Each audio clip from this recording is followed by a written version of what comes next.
أولئك أصحاب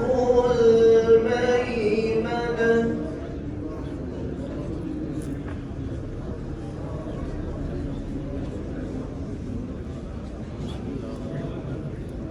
والذين كفروا بآياتنا هم أصحاب المشأمة عليهم نار مؤصدة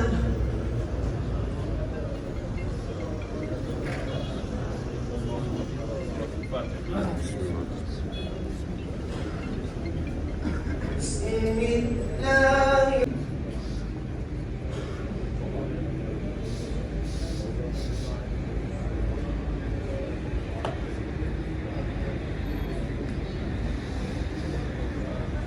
ألم نجعل